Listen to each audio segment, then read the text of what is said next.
A cartomante. Hamlet observa Horácio, que há mais coisas no céu e na terra do que sonha nossa filosofia. Era a mesma explicação que dava a bela Rita ao moço Camilo, numa sexta-feira de novembro de 1869, quando este ria dela por ter ido na véspera consultar uma cartomante. A diferença é que o fazia por outras palavras. Ria, ria. Os homens são assim, não acreditam em nada, pois saiba que fui e que ela adivinhou o motivo da consulta, antes mesmo que eu lhe dissesse o que era. Apenas começou a botar as cartas. Disse-me: A senhora gosta de uma pessoa. Confessei que sim, e então ela continuou a botar as cartas. Combinou-as e no fim declarou-me que eu tinha medo de que você me esquecesse, mas que não era verdade. Errou, interrompeu Camilo rindo. Não diga isso, Camilo. Se você soubesse como eu tenho andado por sua causa. Você sabe, já lhe disse. Não ria de mim. Não ria. Camilo pegou-lhe nas mãos e olhou para ela sério e fixo. Jurou que lhe queria muito, que os seus sustos pareciam de criança. Em todo caso, quando tivesse algum receio, a melhor cartomante era ele mesmo. Depois, repreendeu-a. Disse-lhe que era imprudente andar por essas casas. Vilela podia sabê-lo, e depois... Qual saber? Tive muita cautela ao entrar na casa. Onde é a casa? Aqui perto, na rua da Guarda Velha. Não passava ninguém nessa ocasião. Descansa, eu não sou maluca. Camilo riu outra vez. Tu crês, deverás nessas coisas? Perguntou-lhe. Foi então que ela, sem saber que traduzia Hamlet em vulgar, disse-lhe que havia muita coisa misteriosa e verdadeira neste mundo. Se ele não acreditava, paciência, mas o certo é que a cartomante adivinhara tudo. Que mais? A prova é que ela agora estava tranquila e satisfeita. Cuido que ele ia falar, mas reprimiu-se. Não queria arrancar-lhe as ilusões. Também ele, em criança, e ainda depois, foi supersticioso. Teve um arsenal inteiro de crendices, que a mãe lhe incutiu e que aos 20 anos desapareceram.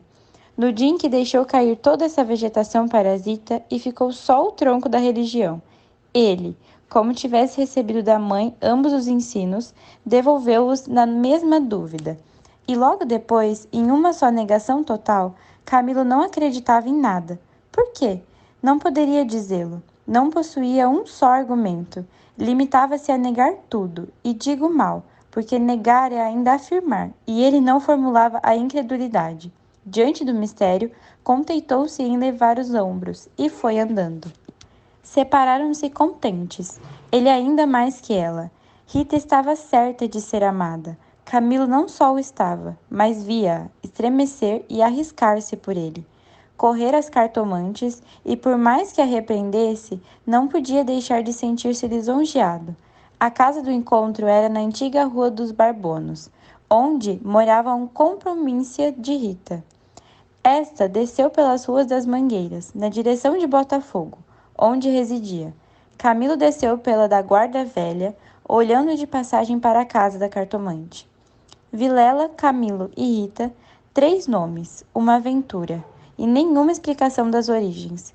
Vamos a ela. Os 2 primeiros eram amigos de infância. Vilela seguiu a carreira de magistrado. Camilo entrou no funcionalismo contra a vontade do pai, que queria vê-lo médico, mas o pai morreu, e Camilo preferiu não ser nada, até que a mãe lhe arranjou um emprego público. No princípio de 1869, voltou Vilela da província, onde casara com uma dama famosa e tonta. Abandonou a magistratura e veio abrir banca de advogado. Camilo arranjou-lhe casa para os lados de Botafogo e foi a bordo recebê-lo. É o senhor? Exclamou Rita, estendendo-lhe a mão. Não imagina como meu marido é seu amigo. Falava sempre do senhor. Camilo e Vilela olharam-se com ternura. Eram amigos deveras. Depois, Camilo confessou-se, de si para si, a mulher que do Vilela não desmentia as cartas do marido. Realmente era graciosa, viva nos gestos, olhos cálidos, boca fina e interrogativa. Era um pouco mais velha que ambos. Contava 30 anos, Vilela 29 e Camilo 26. Entretanto, o porte grave de Vilela fazia-o parecer mais velho que a mulher, enquanto Camilo era um ingênuo na vida moral e prática. Faltava-lhe tanto a ação do tempo como os óculos de cristal, que a natureza põe no berço de alguns para adiantar os anos. Nem experiência, nem intuição. Uniram-se os três. Convivência trouxe intimidade. Pouco depois, morreu a mãe de Camilo, e nesse desastre que foi, os dois mostraram-se grandes amigos dele. Vilela cuidou do enterro, dos sufrágios e do inventário. Rita tratou especialmente do coração, e ninguém o faria melhor. Como daí chegaram ao amor, não o soube ele nunca. A verdade é que ele gostava de passar as horas ao lado dela. Era sua enfermeira moral, quase uma irmã, mas principalmente era mulher e bonita. Odor de feminina. Eis que o que ele aspirava nela, e em volta dela para incorporá-lo em si próprio. Liam os mesmos livros, iam juntos a teatros e passeios. Camilo ensinou-lhe as damas e ao xadrez, e jogavam às noites. Ela mal, ele para lhe ser agradável. Pouco menos mal. Até aí as coisas. Agora, a ação da pessoa, os olhos teimosos de Rita, que procuravam muito ver os dele, que os consultavam antes de o fazê-lo ao marido. As mãos frias, as atitudes insólidas, um dia fazendo ele, anos recebeu de Vilela uma rica bengala de presente, e de Rita apenas um cartão com um vulgar cumprimentando a lápis. E foi então que ele pôde ler no próprio coração, não conseguia arrancar os olhos do bilhetinho. Palavras vulgares, mas há vulgaridades sublimes, ou pelo menos deleitosas. A velha caleça de praça, em que pela primeira vez passeastes com a mulher amada. Fechadinhos ambos, vale o carro de Apolo. Assim é o homem, assim são as coisas que o cercam. Camilo quis sinceramente fugir, mas já não pôde. Rita, como uma serpente, foi se acercando dele, envolveu-o todo, fez-lhe estalar os ossos num espasmo, e pingou-lhe o veneno da boca. Ele ficou atordoado e subjugado. Vexame, sustos, remorsosos, desejos, tudo sentiu de mistura. Mas a batalha foi curta e a vitória delirante. Adeus, escrúpulos! Não tardou que o sapato se acomodasse ao pé. E aí foram ambos, estrada fora, braços dados, pisando folgadamente por cima de ervas e pedregulhos, sem padecer nada mais que algumas saudades, quando estavam ausentes um do outro. A confiança e estima de Vilela continuavam a ser as mesmas. Um dia, porém, recebeu Camilo uma carta anônima, que lhe chamava imoral e pérfido, e dizia que a aventura era sabida de todos. Camilo teve medo e, para desviar as suspeitas, começou a rarcear as visitas à casa de Vilela. Este notou-lhe as ausências. Camilo respondeu que o motivo era uma paixão frívola de rapaz. Candula gerou astúcia. As ausências prolongaram-se e as visitas cerraram-se inteiramente. Pode ser que entrasse também nisso um pouco de amor próprio, uma intenção de diminuir os obséquios do marido, para tornar menos dura a aleivosia do ato. Foi por esse tempo que Rita, desconfiada e medrosa, correu à cartomante, para consultá-la sobre a verdadeira coisa do preconceito de Camilo. Vimos que a cartomante resistiu-lhe à confiança e que o rapaz repreendeu-a por ter feito o que fez. Correram ainda mais algumas semanas. Camilo recebeu mais 2 ou 3 cartas anônimas, tão apaixonadas que não podiam ser a divergência da virtude, mas desrespeito de algum pretendente. Tal foi a opinião de Rita, que, por outras palavras mal compostas, formulou este pensamento. A virtude é preguiçosa e avara. Não gasta tempo nem papel. Só o interesse é ativo e pródigo. Nem por isso Camilo ficou mais sossegado. Temia que o anônimo fosse ter com Vilela, e a catástrofe viria então sem remédio. Rita concordou que era possível. Bem, disse ela, eu levo os sobrescritos para comparar a letra com as 2 cartas que lá apareceram. Se alguma for igual, guardo e a rasgo. Nenhuma apareceu. Mas daí, a algum tempo, Vilela começou a mostrar-se sombrio, falando pouco, como desconfiado. Rita deu-se pressa em dizê-lo ao outro, e sobre isso deliberaram. A opinião dela é que Camilo devia tornar a casa deles, tatear o marido, e pode ser até que lhe ouvisse a confidência de algum negócio particular. Camilo divergia. Aparecer depois de tantos meses era confirmar a suspeita ou denúncia, mas valia acautelaram-se, sacrificando-se por algumas semanas. Combinaram os meios de se corresponderem, em caso de necessidade, e se pareceram-se com lágrimas. No dia seguinte, estando na repartição, recebeu Camilo este bilhete de Vilela. Vem, já já à nossa casa. Preciso falar-te sem demora. Era mais de meio-dia. Camilo saiu logo. Na rua, advertiu que teria sido mais natural chamá-lo ao escritório. Por que em casa? Tudo indicava matéria especial, e a letra fosse realidade ou ilusão, afigurou-lhe-se que trêmula. Ele combinou todas essas coisas com a notícia da véspera. Vem, já já, à nossa casa. Preciso falar-te sem demora, repetia ele com os olhos no papel. Imaginariamente, viu a ponta da orelha de um drama. Rita, subjugada e lacrimosa, Vilela indignado, pegando de pena e escrevendo o bilhete, certo de que ele acudiria, e esperando-o para matá-lo. Camilo estremeceu. Tinha medo. Depois sorriu amarelo e, em todo caso, repugnava-lhe a ideia de recuar. E foi andando. De caminho, lembrou-se de ir à casa. Podia achar algum recado de Rita, que lhe explicasse tudo. Não achou nada, nem ninguém. Voltou à rua e a ideia de estarem descobertos parecia-lhe cada vez mais verossímil. Era natural uma denúncia anônima. Até que da própria pessoa que o ameaçara antes, podia ser que Vilela conhecesse agora tudo. A mesma suspensão das suas visitas, sem motivo aparente, apenas com um pretexto fútil, viria confirmar o resto. Camilo reclinou-se no triburi, para não ver nada.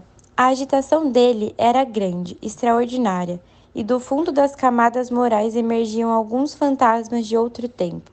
As velhas crenças, as superstições antigas. O cocheiro propôs-lhe voltar à primeira travessa e ir por outro caminho. Ele respondeu que não que esperasse, e inclinava-se para fritar a casa. Depois fez um gesto incrédulo. Era a ideia de ouvir a cartomante, que lhe passava ao longe, muito longe, com vastas asas cinzentas. Desapareceu, reapareceu e tornou a esvair-se no cérebro. Mas daí a pouco, moveu outra vez as asas mais perto, fazendo uns giros concrétitos. Na rua, gritavam os homens, safando a carroça. Anda agora! Empurra, vá! Daí a pouco estaria removido o obstáculo. Camilo fechava os olhos, pensava em outras coisas, mas a voz do marido sussurrava-lhe às orelhas as palavras da carta. Vem já já. E ele via as contorções do drama, e tremia. A casa olhava para ele, as pernas queriam descer e entrar. Camilo achou-se diante de um longo véu opaco. Pensou rapidamente no inexplicável de tantas coisas. A voz da mãe repetia-lhe uma porção de casos extraordinários, e a mesma frase do príncipe de Dinamarca rebolava-lhe dentro. Há mais coisas no céu e na terra do que sonha a nossa filosofia. Que perdia ele se deu por si na calçada, ao pé da porta. Disse ao cocheiro que esperasse, e rápido enfiou pelo corredor e subiu a escada. A luz era pouca, os degraus comidos dos pés, o corrimão pegajoso, mas ele não viu nada, nem sentiu. Trepou e bateu. Não aparecendo ninguém, teve ideia de descer, mas era tarde. A curiosidade fustigava-lhe o sangue. As fontes latejavam-lhe. Ele tornou a bater uma, duas, três vezes. Veio uma mulher, era a cartomante. Camilo disse que ia consultá-la. Ele fê-lo entrar. Dali subiram ao sótão, por uma escada ainda pior que a primeira e mais escura. Em cima havia uma salinha mal alumiada por uma janela, que dava para o telhado dos fundos. Velhos trastes, paredes sombrias, um ar de pobreza que antes aumentava do que destruía o prestígio. A cartomante fê-lo sentar diante da mesa e sentou-se do lado oposto, com as costas para a janela, de maneira que a pouca luz de fora batia em cheio no rosto de Camilo. Abriu uma gaveta e tirou um baralho de cartas compridas e enxovalhas. Enquanto as embaralhava, Rapidamente olhava para ele, não de rosto, mas por baixo dos olhos. Era uma mulher de 40 anos, italiana, morena e magra, com grandes olhos sonsos e agudos. Voltou 3 cartas sobre a mesa e disse-lhe: Vejamos. Primeiro, o que é o que o traz aqui? O senhor tem um grande susto. Camilo, maravilhado, fez um gesto afirmativo. E quer saber, continuou ela, se lhe acontecerá alguma coisa ou não. A mim e a ela, explicou vivamente ele. A cartomante não sorriu, disse-lhe só que esperasse. Rápido pegou outra vez das cartas e baralhou-as com os longos dedos finos, de unhas descuradas. Baralhou-as bem. Transpôs os maços 1, 2, 3 vezes. Depois começou a estendê-las. Camilo tinha os olhos nela, curioso e ansioso. As cartas diziam-me. Camilo inclinou-se para beber uma a palavras. Então ela declarou-lhe que não tivesse medo de nada. Nada aconteceria nem a um nem a outro. Ele, o terceiro, ignorava tudo. Não obstante, era indispensável muita cautela. Ferviam invejas e desrespeitos. Faltou-lhe do amor que os ligava, da beleza de Rita. Camilo estava deslumbrado. A cartomante acabou. Recolheu as cartas e fechou-as na gaveta. A senhora restituiu-me a paz ao espírito, disse ele, estendendo a mão por cima da mesa e apertando-a da cartomante. Essa levantou-se rindo. Vá, disse ela. Vá, Ragano e Namoroto.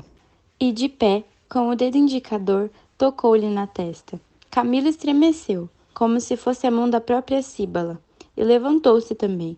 A cartomante foi à cômoda, sobre a qual estava um prato com passas. Tirou um cacho dessas, começou a despancá-las e comê-las, mostrando 2 fileiras de dentes que estremeciam as unhas. Nessa mesma ação comum, a mulher tinha um ar particular. Camilo, ansioso por sair, não sabia como pagasse. Ignorava o preço. Passas custam dinheiro? Disse ele, afinal, tirando a carteira. Quantas quer mandar buscar? Pergunte ao seu coração, respondeu ela. Camilo tirou uma nota de 10.000 réis e deu-lhe.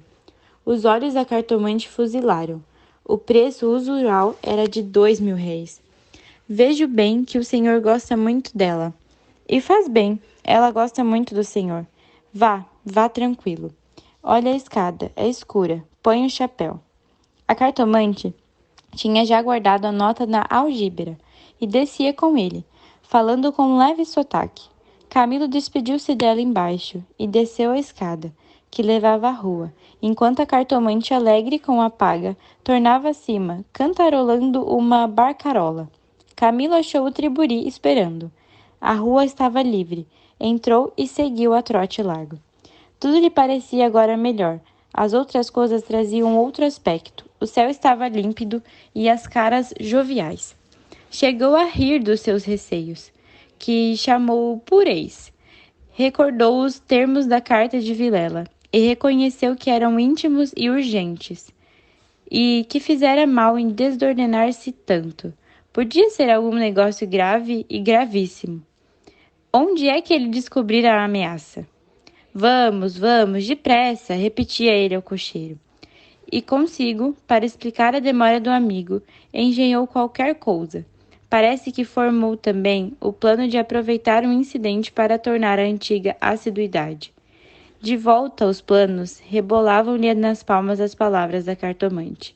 Em verdade, ela adivinhara o objeto da consulta, o estado dele, a exigência de um terceiro. Por que não adivinhar o resto?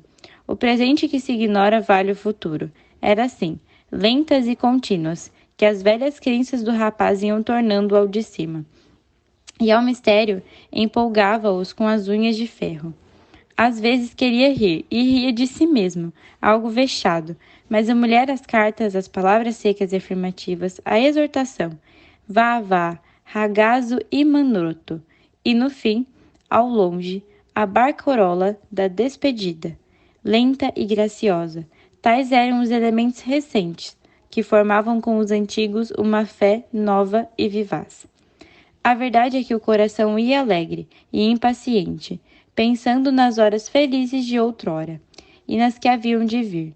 Ao passar pela glória, Camilo olhou para o mar, estendeu os olhos para fora, até onde a água e o céu dão um abraço infinito, e teve assim uma sensação do futuro, longo, longo e interminável. Daí a pouco, chegou à casa de Vilela. Apiou-se, empurrou a porta de ferro do jardim e entrou. A casa estava silenciosa.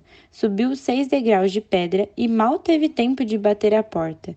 Abriu-se e apareceu-lhe Vilela. Desculpa, não pude vir mais cedo. O que há? Vilela não lhe respondeu. Tinha as feições decompostas. Fez-lhe sinal e foram para uma saleta interior. Entrando, Camilo não pôde sufocar um grito de terror. Ao fundo, sobre o canapé, estava Rita morta e ensanguentada. Vilela pegou-o pela gola e os 2 tiros de revólver estirou o morto no chão.